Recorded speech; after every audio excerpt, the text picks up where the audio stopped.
UPSC ఆస్పిరెంట్స్కి సువర్ణ అవకాశం.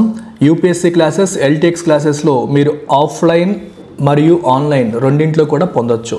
If you want proper offline classes, మన LTX IAS classes వైజాగ్లో కొత్త బిల్డింగ్, మన ఓన్ బిల్డింగ్లో స్టార్ట్ అవుతున్నాయి. న్యూ బ్యాచెస్ 1 May 2025 నుండి వస్తున్నాయి. ఇది మీకు జాబ్ వచ్చేంత వరకు మీకు యాక్సెస్ ఉంటుంది. The best part is you have air condition classrooms, reading room facility, library, computer lab. All these ఫీచర్స్తో మన ప్రాపర్ ఆఫ్లైన్ క్లాసెస్ 1 May 2025 నుండి ప్రారంభమవుతున్నాయి. వినియోగించుకోండి. లేదు మేము వైజాగ్ వరకు రాలేము, ఇంట్లోంచే తీసుకుంటాం అనుకుంటే you can go for our UPSC infinity programme. ఆన్లైన్లో తీసుకోవచ్చు.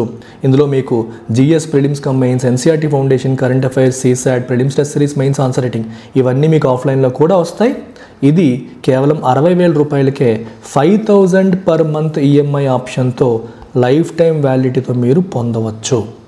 ఓకే, ఆన్లైన్ కావాలన్నా ఆన్లైన్ ఆప్షన్ ఉంది, ఆఫ్లైన్ కావాలంటే ఆఫ్లైన్ ఆప్షన్ ఉంది. You can choose both. And the best part is inaugural ఆఫర్లో భాగంగా ఆఫ్లైన్ తీసుకునే వాళ్ళకి ఆన్లైన్ ఫ్రీగా ఇస్తున్నాం. Online access is absolutely free as part of our inaugural offer. ఎవరైతే ఆఫ్లైన్ జాయిన్ అవుతారో ఆన్లైన్ యూపీఎస్సీ ఇన్ఫినిటీ మీకు లైఫ్ టైం వ్యాలిడిటీతో కంప్లీట్గా ఫ్రీగా ఇస్తున్నాము. ఆఫ్లైన్లో మీకు 19 బుక్స్ కూడా వస్తాయి. ఎగ్జామ్ కోసం కంప్లీట్ సిలబస్ కవర్ చేసేలాగా 19 బుక్స్ కూడా మీకు ఇవ్వడం అనేది జరుగుతుంది. So do make use of this opportunity. Take care, bye. ఏమైనా డౌట్స్ ఉంటే ఈ నెంబర్కి మీరు కాంటాక్ట్ చేయండి, వివరాలు తెలుసుకోండి. సో ఇవాళ ఎడిటోరియల్ లైన్ బై లైన్ అనాలిసిస్కి స్వాగతం. టైరనీ ఆఫ్ నెంబర్స్. టైరనీ అంటే అర్థం ఏంటమ్మా? ఒక డామినెన్స్ అని. టైరానికల్ గవర్నమెంట్ అంటే అర్థం ఏంటి? ఆ ప్రభుత్వం చాలా డామినెంట్గా ఉంటుంది, ప్రజలకి స్వేచ్ఛ ఇవ్వట్లేదు, మొత్తం వల్లే అంతా డామినేట్ చేస్తున్నారు అని. సో టైరనీ ఆఫ్ నెంబర్స్ అంటే the dominance of numbers, the dominance of numbers in decision making. Decision మేకింగ్లో నెంబర్స్ యొక్క డామినెన్స్ని మనం టైరనీ ఆఫ్ నెంబర్స్ అని చెప్పేసి అనొచ్చు. సో ఈ ఆర్టికల్ దేని గురించి? It talks about delimitation exercise. So delimitation గురించి ఈ ఆర్టికల్ మాట్లాడుతుంది. సో యూపీఎస్సీ పాయింట్ ఆఫ్ వ్యూలో GS paper 2 polity and governance కిందకి ఈ ఆర్టికల్ అనేది వస్తుంది. సో చాలా ఇంపార్టెంట్ ఆర్టికల్. రీసెంట్గా దీనిపై నేను ఒక వీడియో కూడా చేశాను. సో డీలిమిటేషన్ అంటే ఏంటి, డీలిమిటేషన్ గురించి ఎందుకు సదరన్ స్టేట్స్ వర్రీ అవుతున్నాయని చెప్పి. So I recently done a video. ఆ వీడియో ఖచ్చితంగా చూడండి మన ఐఏఎస్ ఛానల్లో. Federal principles, democratic impulses are in conflict over delimitation. Delimitation విషయంలో ఫెడరల్ ప్రిన్సిపల్స్, డెమోక్రాటిక్ ఇంపల్సెస్ కాన్ఫ్లిక్ట్లో ఉన్నాయి. సో మీకు ఒకసారి చిన్న బ్యాక్గ్రౌండ్ స్టోరీ చెప్తాను, తర్వాత మనం లైన్ బై లైన్ అనాలిసిస్లోకి వెళ్దాం. సో బేసిక్గా డీలిమిటేషన్ అనేది ఎందుకు చేస్తారు? డీలిమిటేషన్ అంటే ఏంటి అంటే, ఒక దేశంలో రకరకాల నియోజకవర్గాలు ఉంటాయి కదా. లోక్సభ నియోజకవర్గాలు తీసుకుంటే ఆల్మోస్ట్ అన్ని నియోజకవర్గాల్లో కూడా ఈక్వల్ నెంబర్ ఆఫ్ పీపుల్ ఉండేలాగా చేయాలి. ఈక్వల్ నెంబర్ ఆఫ్ పీపుల్ ఒకసారి చేస్తే సరిపోతుంది కదా సార్ అని మీరు అనుకోవచ్చు. ఒక 5 ఏళ్ళు అయ్యేసరికి అందులో ఒక నియోజకవర్గం బాగా డెవలప్మెంట్ లేకుండా అయిపోయి అక్కడ జనాభా తగ్గిపోవచ్చు, అక్కడ నుంచి జనాలు వేరే చోటుకి వెళ్ళిపోవచ్చు, ఏదైనా జరగవచ్చు. వేరే నియోజకవర్గంలో డెవలప్మెంట్ పెరిగి అక్కడ జనాభా పెరగవచ్చు. So anything can happen. So 5 years అయ్యేసరికి ఒక చోట జనాభా బాగా పెరిగి ఇంకో చోట తగ్గిపోయే పరిస్థితులు వస్తాయి. సో ప్రతి నియోజకవర్గానికి సుమారుగా ఈక్వల్ రిప్రజెంటేషన్ ఉండేలా చేయాలి అనేది డీలిమిటేషన్ యొక్క ఉద్దేశం. అందుకని ఏం చేస్తారు? నియోజకవర్గం యొక్క బౌండరీస్ని చేంజ్ చేస్తారు, దాని యొక్క బౌండరీస్ని చేంజ్ చేస్తారనమాట. సో ఆ చేంజ్ చేసే ప్రక్రియని మనం ఏమంటాం? డీలిమిటేషన్ అంటాం. సో డీలిమిటేషన్ అని చెప్పేసి అంటాం. అయితే ఈ డీలిమిటేషన్ ఎప్పుడు చేస్తారంటే ఆఫ్టర్ సెన్సస్. సెన్సస్ అంటే ఏంటి? జనాభా లెక్కింపు తర్వాత. ఐడియల్గా మనకి పార్లమెంట్లో కాన్స్టిట్యూషన్లో చెప్పింది ఆఫ్టర్ ఎవ్రీ సెన్సెస్ మీరు డీలిమిటేషన్ చేయాలి అని చెప్పడం జరిగింది. అలాగే ఇంకో పాయింట్ కూడా ఏంటంటే, మన దేశంలో ఉన్న అన్ని నియోజకవర్గాలకి సుమారుగా ఈక్వల్ రిప్రజెంటేషన్ ఉండాలని చెప్పేటప్పుడు ఏదైనా ఒక రాష్ట్రంలో పాపులేషన్ పెరిగిందనుకోండి, అప్పుడు వాళ్ళకి అలాట్ చేసే లోక్సభ సీట్లు కూడా పెరిగిపోతాయి కదా. మీకు దేశం మొత్తంలో ఉన్న లోక్సభ సీట్లు పెరగాలి, అలాగే ఏ రాష్ట్రంలో పాపులేషన్ ఎక్కువగా పెరుగుతుందో ఆ రాష్ట్రానికి అలాట్ చేసే లోక్సభ సీట్లు కూడా పెరిగిపోతాయి ఈ లెక్కన వెళ్తే. సో దీన్నే మన southern states వ్యతిరేకిస్తున్నాయి.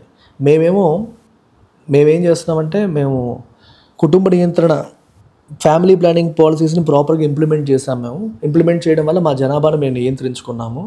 Northern states, UP, Bihar లాంటి స్టేట్స్ అలాంటి పాలసీస్ని సరిగ్గా ఇంప్లిమెంట్ చేయకుండా జనాభా ముబ్బడిగా పెరిగేలా చేసుకున్నారు. సో మరి అందుకోసం వాళ్ళకి జనాభా పెరిగింది తప్పితే మరి అలా తప్పుడు వాళ్ళ గవర్నెన్స్ సరిగ్గా లేదు, వాళ్ళ గవర్నెన్స్ ఎఫిషియెంట్గా లేదు. మరి అట్లాంటి ఆ రాష్ట్రాలకి ఇప్పుడు మీరు కొత్తగా సెన్సస్ చేసి దాని ప్రకారం మీరు సీట్ అలాట్మెంట్ చేస్తే వాళ్ళకి విపరీతంగా లోక్సభ సీట్లు పెరిగిపోతాయి. దానికి తగ్గట్టుగా మాకు పెరగవు. సో లోక్సభలో సదరన్ స్టేట్స్కి రిప్రజెంటేషన్ తగ్గిపోతుంది. రేపు పొద్దున ఫండ్స్ అలొకేషన్ విషయంలో కూడా తేడా వచ్చే అవకాశం ఉంటుంది అనేది మన వాళ్ళ ప్రాబ్లం.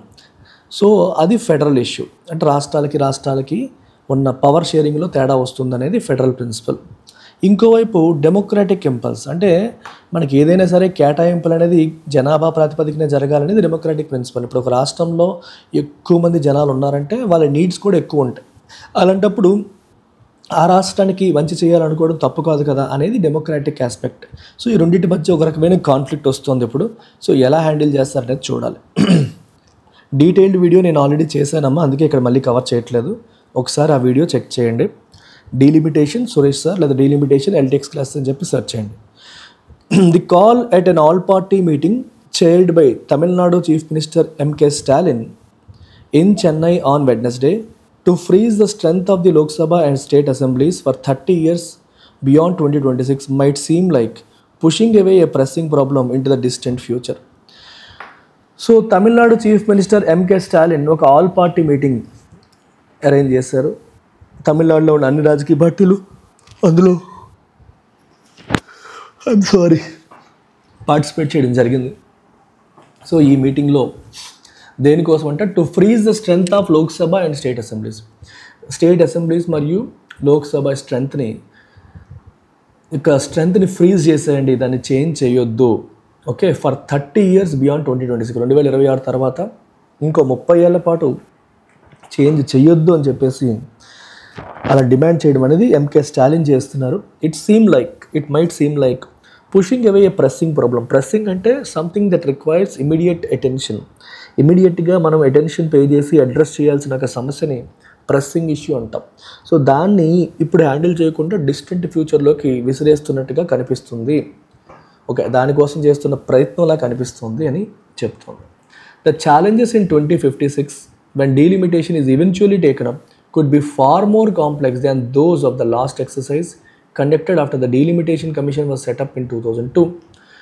నిజంగా 30 ఏళ్ళు మూవ్ చేసేస్తే 2056లో మనం ఫేస్ చేసే ఛాలెంజెస్ ఏవైతే ఉంటాయో when the delimitation is eventually taken up, so ఫైనల్గా చివరికి మనం ఆ టైంలో టేకప్ చేస్తే 2056లో అప్పుడు మనం ఫేస్ చేసే ఛాలెంజెస్ అనేవి ఇంకా ఎక్కువగా ఉంటాయి. Could be far more complex, could be అంటే possibly far more complex than those of last exercise. మనకి 2002లో డీలిమిటేషన్ కమిషన్ పెట్టి రన్ చేసినప్పుడు ఎన్ని ఛాలెంజెస్ ఫేస్ చేసామో దానికంటే ఎక్కువ ఛాలెంజెస్ ఫేస్ చేయాల్సిన పరిస్థితి వస్తుంది 2056లో అని చెప్పి ఆర్టికల్ ఉంటుంది.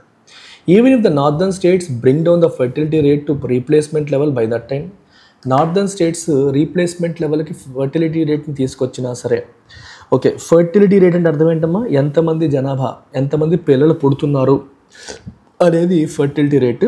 మరి రీప్లేస్మెంట్ లెవెల్ అంటే అర్థం ఏంటి? మీరు గమనించండి, ఎవ్రీ ఇయర్ కూడా ప్రతి రాష్ట్రంలో లేదా ప్రతి దేశంలో ప్రతి ప్రాంతంలో, ఇప్పుడు రాష్ట్రాన్ని ప్రాతిపదికగా తీసుకుందాం, ప్రతి రాష్ట్రంలో కూడా కొంతమంది పిల్లలు పుడతారు, కొంతమంది ముసలి వాళ్ళు కావచ్చు, వేరే వాళ్ళు కావచ్చు, చనిపోతూ ఉంటారు. సో ఎంతమంది చనిపోతున్నారో సరిగ్గా అంతమంది పుడుతున్నారు అనుకోండి, that is replacement level. Replacement level కంటే ఎక్కువ ఉంటే మీ జనాభా పెరుగుతూ ఉంటుంది. రీప్లేస్మెంట్ లెవెల్ కంటే ఫర్టిలిటీ రేట్ తక్కువ ఉంటే అప్పుడు జనాభా తగ్గుతుంది బేసికల్గా. సో నార్థర్న్ స్టేట్స్ ఎప్పటికీ జనాభా పెరుగుదలే కనిపిస్తుంది. ఒకవేళ ఆ టైంకి వాళ్ళు రీప్లేస్మెంట్ లెవెల్కి తీసుకొచ్చిన, అంటే జనాభా పెరుగుదలను కంట్రోల్ చేసినప్పటికీ కూడా the growth of the southern states, that seat share as a proportion of the total strength of the Lok Sabha will come down, will still not find redress. So southern states యొక్క complaint, గ్రౌస్ అంటే ఏంటి అక్కడ complaint ఏంటది? Seat share as a proportion of total strength of Lok Sabha. లోక్సభలో total strength ఎంతైతే ఉందో దాంట్లో ప్రపోర్షనల్గా seat share అనేది చేస్తే విల్ కమ్ డౌన్.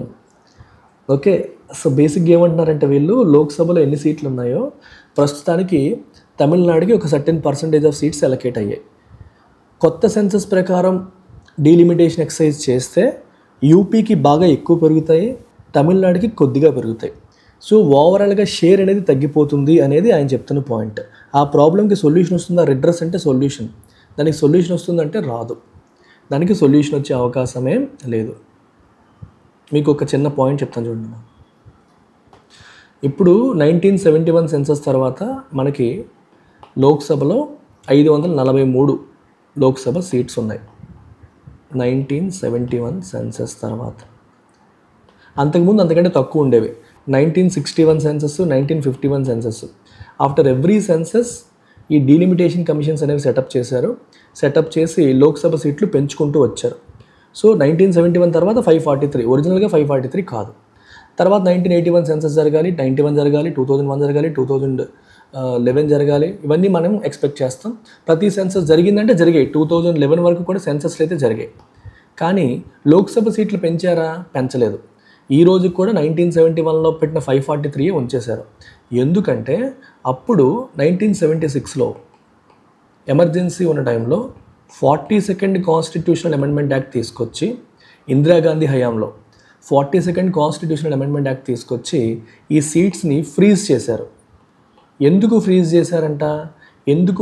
చేశారు అంటే వీటిని ఫ్రీజ్ చేయడానికి ప్రధానమైన కారణం ఏంటి అంటే ఆ టైంలో దేశవ్యాప్తంగా ఫ్యామిలీ ప్లానింగ్ అనేది ఇంప్లిమెంట్ చేయమని రాష్ట్రాలకి కేంద్ర ప్రభుత్వం పుష్ చేస్తుందన్నమాట. ఎందుకంటే జనాభా ముబ్బడిగా పెరిగిపోతుంది.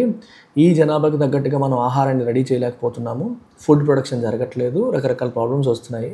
So go for family planning అని చెప్పేసి అన్ని రాష్ట్రాలకి కేంద్ర ప్రభుత్వం పుష్ చేయడం అనేది జరిగింది. అయితే డీలిమిటేషన్ జరిగితే ఏమవుతుంది?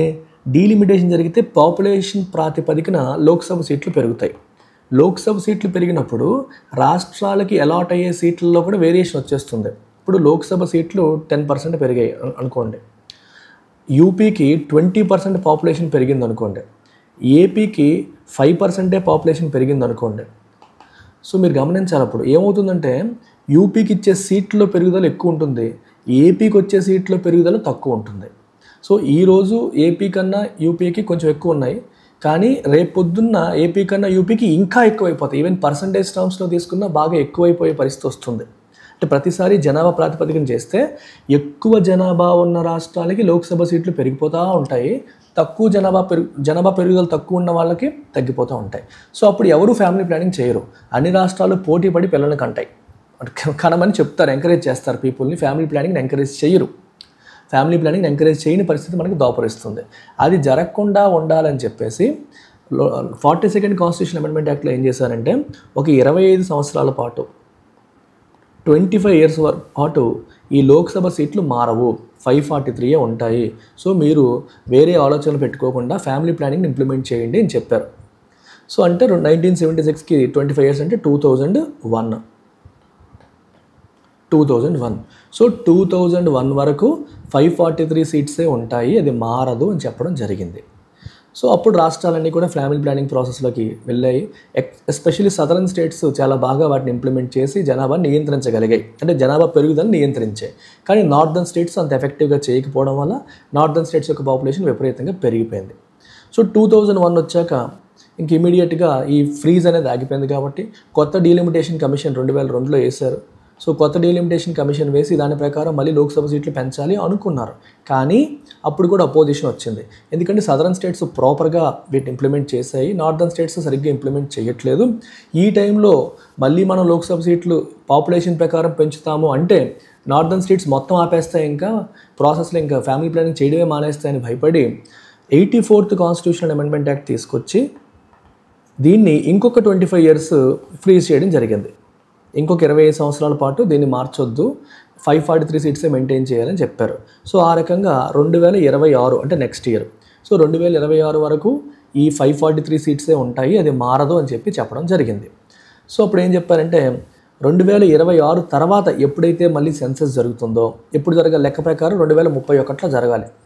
సో 2011లో జరిగాక 2021లో జరగాలి. 21లో సెన్సస్ జరగలేదు కోవిడ్ వల్ల. 21 తర్వాత 31 లెక్క ప్రకారం 2031లో జరగాలి. కానీ 2021లో జరగాల్సిన సెన్సస్ ఇంకా జరగలేదు. ఇప్పుడు ఏమనుకుంటున్నారంటే అది జరగలేదు కాబట్టి 2026 తర్వాత 21లో జరగాల్సిన సెన్సస్ రన్ చేస్తే జరిపితే ఆ కొత్త పాపులేషన్ డేటా ప్రకారం లోక్సభ సీట్లు పెంచేస్తారు. లోక్సభ సీట్లు పెంచడంతో ప్రాబ్లం లేదు, కానీ అందులో తమిళనాడుకి, ఆంధ్రాకి, తెలంగాణకి వచ్చే పర్సంటేజ్ షేర్ అనేది తగ్గిపోతుంది. ఎందుకంటే నార్త్ వాళ్ళకి ఎక్కువ పాపులేషన్ పెరిగింది కాబట్టి వాళ్ళకి ఎక్కువ పెరుగుతాయి, మనకి తక్కువ పెరుగుతాయి. దానివల్ల మన పర్సంటేజ్ షేర్ తగ్గుతుంది అనేది భయం.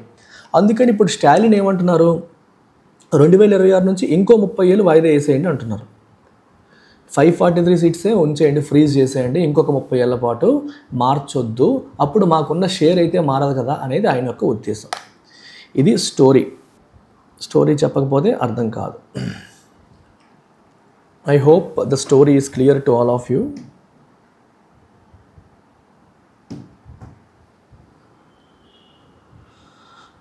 ఓకేనా? సో అది వాళ్ళ బాధ. అయితే 2056లో వీళ్ళు చెప్తున్నట్టు అప్పుడు టేకప్ చేసినా సరే ఈ ప్రాబ్లం అప్పటికీ ఉంటుంది.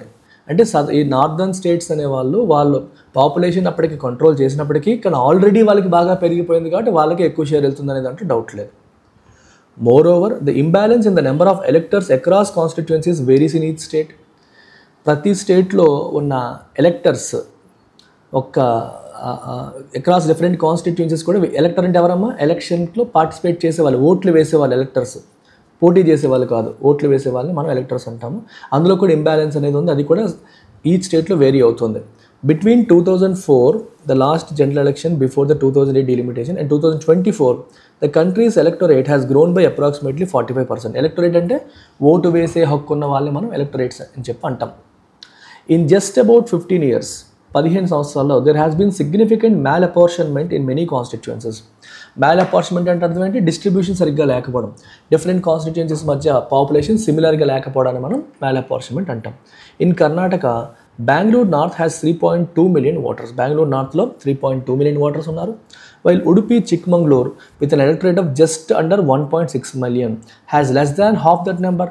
ఈక్వల్గా ఉండాలి అనుకుంటే ఉడుపి చిక్మంగళూరులో 1.6 million ఉన్నారు, బెంగళూరు నార్త్లో 3.2 million ఉన్నారు. ఎంత డిఫరెన్స్ ఉందో చూడండి. One solution, doubtless a partial one could be to allow delimitation within each state. ఒక సొల్యూషన్ ఏంటంటే డీలిమిటేషన్ ఈచ్ స్టేట్లో చేసేసుకోండి. అంటే ప్రతి రాష్ట్రంలో కూడా చేసి నేషన్ వైడ్ చేయొద్దు. అంటే రాష్ట్రంలో ఉన్న అన్ని నియోజకవర్గాల్లో కూడా సిమిలర్గా పాపులేషన్ ఉండేలాగా అలా ఇంటర్నల్గా చేసేసుకోండి, కానీ నేషన్ వైడ్ ఒకటే ఉండేలాగా ట్రై చేయొద్దు. నేషన్ వైడ్ ఒకటే ఉండేలాగా ట్రై చేయొద్దు అనేది ఒక solution, but not across the country. This would be in keeping with federal principles but might be unfair to large states. దీనివల్ల ఫెడరల్ ప్రిన్సిపల్స్ని మనం కాపాడినట్టు అవుతుంది, రాష్ట్రాలకు ఉన్న వాటా మనం వాళ్ళకి మెయింటైన్ అయినట్టు ఉంటుంది. కాకపోతే it might be unfair to large states that have seen a huge disproportionate population jump over the last 50 years. కానీ ఏ రాష్ట్రాలు అయితే పాపులేషన్ విపరీతంగా పెరిగిపోయిందో వాళ్ళకి అవసరాలు ఎక్కువ ఉంటాయి, వాళ్ళకి కైండ్ ఆఫ్ ఇబ్బంది పెట్టినట్టు అవ్వచ్చు, వాళ్ళకి అన్ఫేర్ అయ్యి ఉండొచ్చు. ఎందుకంటే ఎక్కువ జనాభా ఉన్న చోట నీడ్స్ ఎక్కువ ఉంటాయి. సో నీడ్స్ ఎక్కువ ఉన్న చోట ఎక్కువ రిసోర్సెస్ కూడా అవసరం ఉంటాయి. కానీ ఇప్పుడు సదరన్ స్టేట్స్కి వాళ్ళకి ఈ నెంబర్ ఆఫ్ సీట్స్ షేరు మార్చకుండా ఉంచడం అనేది వాళ్ళకి కొంచెం అన్ఫేర్ ఏమో అనేది కూడా అక్కడ చూస్తున్నారు.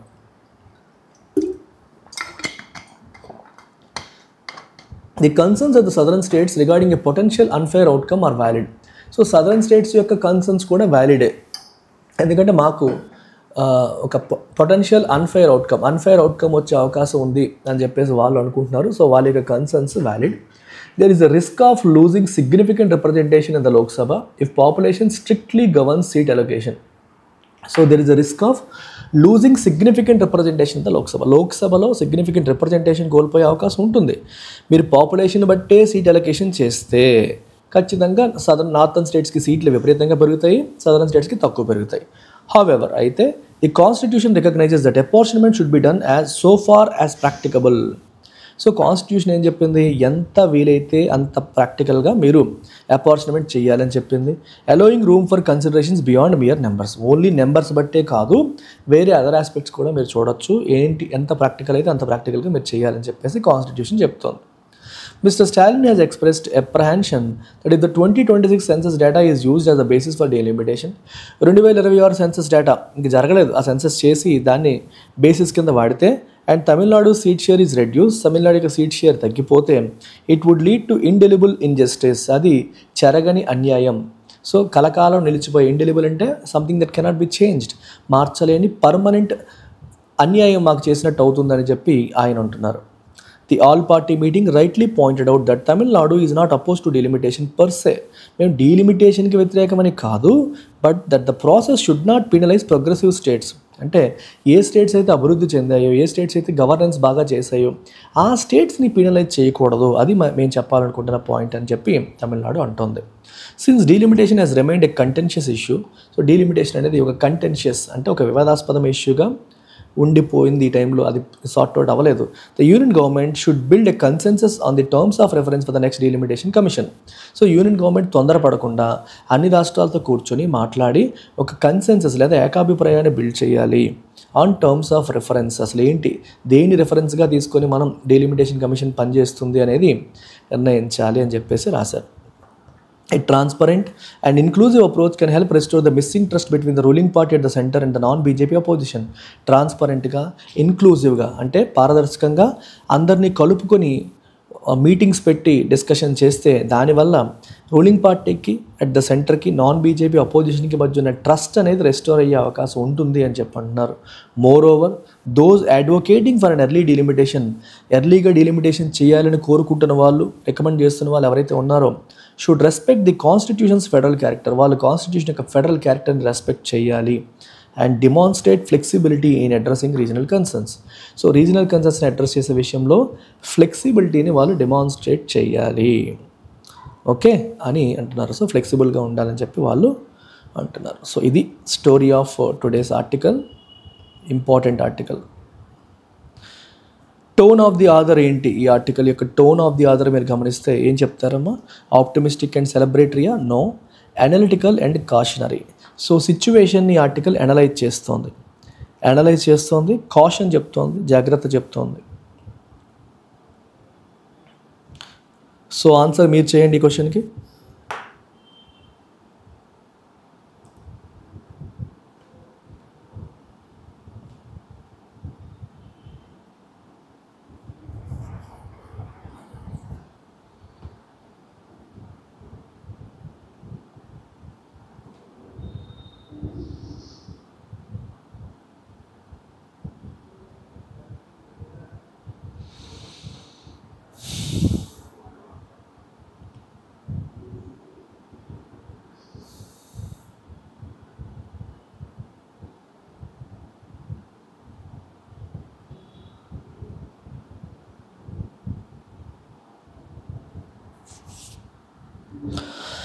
What is the central theme of the passage? Advantages of conducting early delimitation process? No. The historical evolution of electoral boundaries in India? No. The conflict between federalism and democracy in the context of delimitation. Federalism ki democracy ki madhya conflict. Based on the idea, which of the following can be inferred? Okay, based on the passage. Cheppandamma.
ఏంటమ్మా answer? Population factor alone cannot determine fair representation. Only population ఫ్యాక్టర్తోనే fair representation decide చేయకూడదు అని అంటున్నారు. Only population factor పైన వెళ్తే northern స్టేట్స్కి plus అవుతుంది, మంచి పాలసీస్ని ఇంప్లిమెంట్ చేసిన, ఫ్యామిలీ ప్లానింగ్ని ఇంప్లిమెంట్ చేసిన సదరన్ స్టేట్స్ నష్టపోయే అవకాశం ఉంటుంది అని చెప్తున్నారు. Which assumption underlies the argument presented in the passage. ప్యాసేజ్లో ప్రజెంట్ చేసిన ఆర్గ్యుమెంట్ వెనకాల సాలిడ్ అజంప్షన్ ఏంటి? Delimitation commission will not be able to resolve regional concerns. అవునా? Southern states have been unfairly favoured in previous delimitations. No. Political representation should balance population size and governance efficiency. Very good. Population సైజ్ని governance efficiency రెండింటినీ కూడా balance చేయాలనేది ప్రధానమైన assumption. So రెండింటిని balance చేసుకుంటూ ముందుకు వెళ్ళాలి, ఒకదాన్నే సపోర్ట్ చేయకూడదు అనేది point. Answer is C. Which of the following is explicitly mentioned in the passage? ఏది ఎక్స్ప్లిసిట్గా మెన్షన్ చేశారు ప్యాసేజ్లో? Fertility rate in northern states is still higher than in southern states. Tamil Nadu has called for delimitation to be permanently frozen. Union government has rejected the idea of delaying delimitation. 2008 delimitation process has led to drastic increase in constituencies. ఏ చెప్పారు? Fertility rate ఎక్కువగా ఉంది, ఇప్పటికీ కూడా వాళ్ళ fertility rate మనకంటే ఎక్కువగా ఉందని చెప్తున్నారు. Which of the following is not discussed in the passage? Impact of delimitation on smaller states like Northeast. Role of Election Commission in conducting delimitation.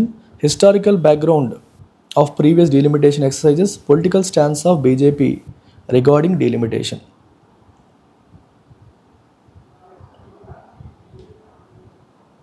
ఇందులో చాలా డిస్కస్ చేయలేదు అనుకుంటాను. ఏమేమి డిస్కస్ చేయలేదు ఒకసారి చెప్పండి మీరు. The question seems to be wrong. North east states గురించి డిస్కషన్ జరగలేదు. బీజేపీ పొలిటికల్ స్టాండ్స్ కూడా డిస్కషన్ జరగలేదు. ఎలక్షన్ కమిషన్ యొక్క రోల్ కూడా డిస్కషన్ జరగలేదు. ఎలక్షన్ కమిషన్ గురించి అసలు మాట్లాడలేదు ఎక్కడని. చాలా విషయాలు మాట్లాడలేదు. The question is wrong, but go with anything. Closest synonym of apprehension. అప్రహెన్షన్కి క్లోజెస్ట్ సినోనిమ్ చెప్పండి.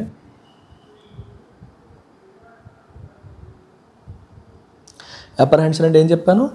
భవిష్యత్తు గురించి చిన్న భయం. సో ట్రెపిడేషన్ అన్న ఫియర్. ఇండెలిబుల్ అంటే ఏం చెప్పామమ్మా? చెరగని, పర్మనెంట్, చేంజ్ కానీ. యాంటనమ్ అడిగాడు. Okay, I'm sorry. యాంటనమ్కి mutable, something that can be changed. Change చేసేది mutable.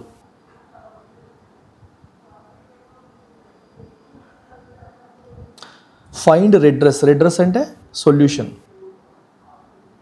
Seek a fair solution or correction.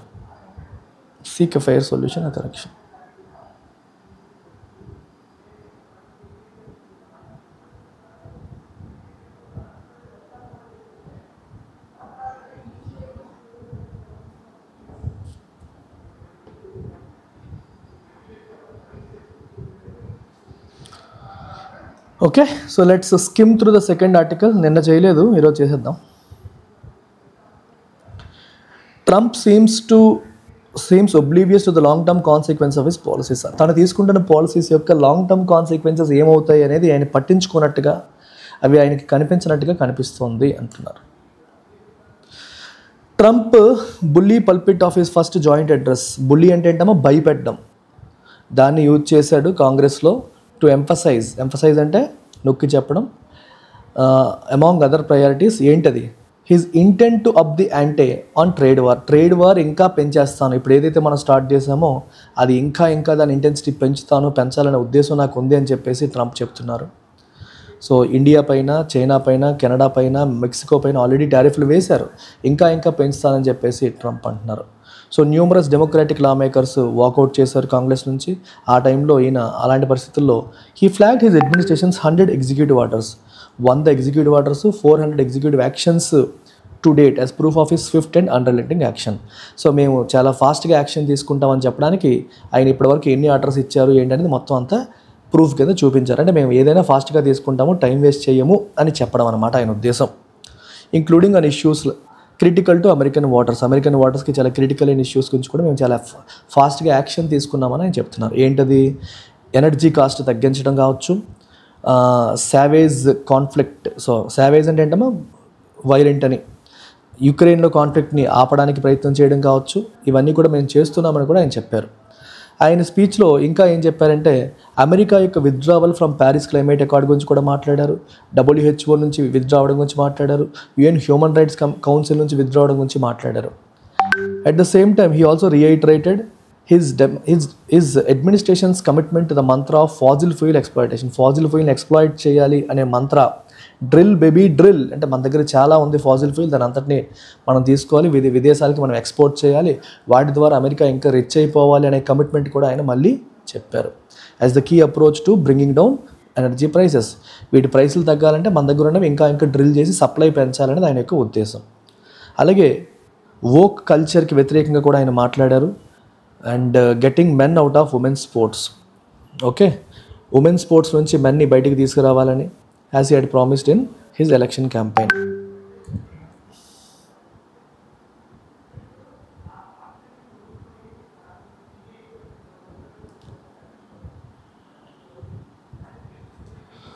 ఓకేనా?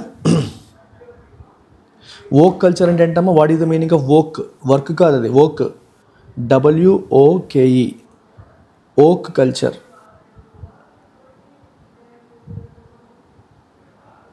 రేషియల్ ప్రిజుడైస్, ఓక్ కల్చర్, రేషియల్గా ఒక రకమైన ఒకళ్ళకి సపోర్ట్ చేసేలాగా ఉండేదాన్ని మనం ఓక్ వర్క్ కల్చర్ అంటాం. In a hat tip to Elon Musk, the boss of newly found DOGE, department of government efficiency, ఆయనకి టిప్ ఇస్తూ ఏమన్నారంటే ఈ initiative already hundreds of billions of dollars of ఫ్రాడ్ని కనిపెట్టిందని చెప్పారు. And this was notwithstanding shock waves reverberating across the world from funding cuts and firings at organizations such as USAID. Already ప్రపంచంలో different ఆర్గనైజేషన్స్కి వీళ్ళు ఇస్తున్న ఫండింగ్ని cut చేసేసారు. Notwithstanding అంటే ఇన్స్పైట్ ఆఫ్ అని, షాక్ వేవ్స్ అంటే వీళ్ళు ఏంటంటే అమెరికా చాలా కంట్రీస్కి చాలా సపోర్ట్ ఇస్తుంది, ఆ సపోర్ట్ అన్నిటిని కట్ చేసి పారేశారు. మొత్తం మా డబ్బులు వేరే వాళ్ళు తినేస్తున్నారని చెప్పి మొత్తం అంతా కట్ చేసి పారేశారు. సో వేరు కంట్రీస్లో వేరు క్రిటికల్ ప్రాజెక్ట్స్కి అమెరికా ఇస్తున్న సపోర్ట్ అంతా కట్ అయిపోయింది. అలాగే డోజీ అంటే department of governance access, government efficiency అంటే గవర్నమెంట్ యొక్క ఫండ్స్ వేస్ట్ అయిపోతున్నాయి, అది కట్ చేయాలని చెప్పి కొత్త డిపార్ట్మెంట్ని క్రియేట్ చేసి దానికి ఎలాన్ మస్క్ని హెడ్గా పెట్టారనమాట. సో వీళ్ళకి కాన్ఫిడెన్షియల్ గవర్నమెంట్ డేటా అందుబాటులోకి రాకుండా చేయడం కోసం కొన్ని లాసూట్స్ వేరే వాళ్ళు వేరియస్ గవర్నమెంట్ డిపార్ట్మెంట్స్ ఫైల్ చేశాయి. ఇక్కడ ఏమవుతుందంటే అమెరికాలో ఉన్న డిఫరెంట్ గవర్నమెంట్ డిపార్ట్మెంట్స్ని కూడా వీళ్ళు అనలైజ్ చేస్తారు. ఏ డిపార్ట్మెంట్లో అయితే ఎంప్లాయీస్ ఎక్కువ ఉన్నారో పని తక్కువ అవుతుందో ఆ డిపార్ట్మెంట్ గురించి చెప్తే ఆ ఉద్యోగాలు కూడా పీకేస్తానని చెప్పి ట్రంప్ ఉద్దేశం. సో అందుకని ఈ డిపార్ట్మెంట్ ఆఫ్ గవర్నమెంట్ ఎఫిషియన్సీ వాళ్ళు ఏం చేస్తున్నారంటే డిఫరెంట్ US గవర్నమెంట్ డిపార్ట్మెంట్స్ యొక్క డేటాని గ్యాదర్ చేస్తున్నారు. సో వాళ్ళకి ఆ డేటా రాకుండా చేయడం కోసం కోర్టులో కేసులు వేస్తున్నాయి ఆ గవర్నమెంట్ డిపార్ట్మెంట్స్. అది పరిస్థితి అమెరికాలో జరుగుతుంది. ఒకవైపు it is hardly surprising that mister Trump is pushing A conservative agenda. So Republicans యొక్క కన్జర్వేటివ్ ఎజెండాను ఒకవైపు పుష్ చేస్తూ ఉన్నారు. For example through his administrations aggressive drive towards smaller government కావాలి అంటే గవర్నమెంట్ ఎక్సెస్ ఎంప్లాయీస్ అయిపోయారు, ఎంప్లాయీస్ని కట్ చేయాలి, ఎంతమంది ఉంటే అంతమంది సరిపోతుందని స్మాలర్ గవర్నమెంట్ వైపు వెళ్తున్నారు. ఇంకోవైపు there is a serious question of whether some of his second term policies risk self goals. దీనివల్ల సెల్ఫ్ గోల్ ఏమైనా పడుతుందా అంటే ఈయన తీసుకున్న పాలసీల వల్ల అమెరికా నష్టపోయే పరిస్థితి ఏమైనా ఉంటుందా అనే భయాలు కూడా ఒకవైపు ఉన్నాయి. ఒకటి దానికి ఒక ఎగ్జాంపుల్గా మనం టారిఫ్ చెప్పొచ్చు. టారిఫ్ అంటే సుంకాలు. సో ఇండిపెండెంట్ ఎకనామిస్టులు ఏమంటున్నారంటే మీరు టారిఫ్లు పెంచడం వల్ల మనకి ఇంపోర్ట్ కాస్ట్లు అనేవి పెరిగిపోతాయి, దానివల్ల ఇంపోర్టర్స్ అందరూ కూడా ఆ బర్డెన్ని కన్జ్యూమర్స్కి పాస్ ఆన్ చేస్తారు, సో ప్రైసెస్ పెరిగిపోతాయి, దానివల్ల ఇంపోర్టెడ్ ఇన్ఫ్లేషన్ అనేది పెరుగుతుంది అని చెప్పేసి ఎకనామిస్టులు చెప్తున్నారు. అయితే ఈ వార్నింగ్ అనేది ఆయన చెవిలోకి వెళ్ళిందా వెళ్ళలేదు, has largely fallen on deaf years. మీకు అర్థమైంది కదా, వాళ్ళ చెవిలోకి అది వెళ్ళట్లేదు. సో ఆయన వినట్లేదు. అమాంగ్ మాగా సపోర్టర్స్, మాగా అంటే మేక్ అమెరికా గ్రేట్ అగైన్, ఇది మాగా స్లోగన్. సో ఆ సపోర్టర్స్కి అసలు చెవిలోకి వెళ్ళట్లేదు. అలాగే ఇంకో పాసిబిలిటీ ఏంటంటే అమెరికా రిసోర్సెస్ని సేవ్ చేసి, మెటీరియల్స్ ఆఫ్ వార్ని సేవ్ చేసి అండ్ వేరే యుక్రెయిన్కి ఇస్తున్న మిలిటరీ సపోర్ట్ని ఆపే అవకాశం అనేది ఉంది. ఖచ్చితంగా సేవ్ చేస్తుంది. అయితే ఈ స్ట్రాటజీ వల్ల apparently does not concern itself with the longer term possible transatlantic consequence of signaling weakness of defense against Russia. బేసిక్గా ఏమవుతుందంటే రష్యాకి యుక్రెయిన్కి వార్ జరుగుతుంది, యుక్రెయిన్కి అమెరికా నుంచి సపోర్ట్ వెళ్తుంది, బైడెన్ హయాంలో వెళ్ళింది. ఇప్పుడు ఈయనేమంటారు, మేము సపోర్ట్ ఆపేస్తాం, మా డబ్బులు యుక్రెయిన్ వాళ్ళు తినేస్తున్నారు, మాకెందుకు ఖర్చు అని చెప్పేసి అమెరికా ఆలోచిస్తుంది. సో మా ఖర్చు డబ్బులు మిగిలి చేద్దామని ట్రంప్ ప్రయత్నం చేస్తున్నారు. ఒకవేళ ఇది చేయడం వల్ల ఈ టైంకి మీకు డబ్బులు సేవ్ చేయొచ్చు, కానీ లాంగ్ టర్మ్లో రష్యాని ఇంకెవరూ ఆపలేక రష్యా ఇష్టం వచ్చినట్టు మొత్తం యూరోప్ అంతా కూడా కంట్రీల మీద పడిపోయే అవకాశం ఉంటుంది. అప్పుడు రష్యాని ఆపే టైంలో ఆపడానికి యూరోప్కి అమెరికా సపోర్ట్ చేయకపోతే రష్యా ఇంకా స్ట్రాంగ్ అయ్యే అవకాశం ఉంటుంది. అండ్ మిగిలినవన్నీ కూడా రష్యాతో పోలిస్తే వీక్ అయిపోయాయి అని చెప్పే పరిస్థితి కూడా వస్తుంది. అలాంటి సిగ్నల్ వెళ్ళే అవకాశం ఉంటుంది అని చెప్పేసి చెప్తున్నారు. అది లాంగ్ టర్మ్ కాన్సిక్వెన్స్, దాన్ని ట్రంప్ పట్టించుకోవట్లేదు. అలాగే 2024 ఎలక్షన్ మనకి ఏం చెప్పిందంటే పార్టిసన్ ఛాజం. ఇప్పుడు అమెరికన్ ఓటర్స్ మధ్య కంప్లీట్గా డిఫరెంట్ వ్యూస్ ఉన్నాయి. కొందరేమో కంప్లీట్గా అమెరికా గురించి ఆలోచిద్దామని, కొందరు మాత్రం అమెరికా సూపర్ పవర్, ప్రపంచం మొత్తం గురించి మనం పెద్దన్నగా ఉండాలని ఒక కేటగిరీ ఆలోచిస్తారు. కంప్లీట్గా డిఫరెంట్గా ఉన్నాయి. ఫర్ ఎగ్జాంపుల్ ఇమిగ్రేషన్ విషయంలో కొంతమంది ప్రజలు ఒక వ్యూతో ఉన్నారు, ఇంకొంతమంది ఇంకో వ్యూతో ఉన్నారు. రిప్రొడక్టివ్ రైట్స్లో కూడా కొంతమంది స్త్రీకి అబార్షన్ చేసే అవకాశం ఉండాలంటారు, కొంతమంది ఏమో అవకాశం ఉండకూడదంటారు. ఎకానమీ విషయంలో కూడా అందరూ ఒక మాట మీద లేరు.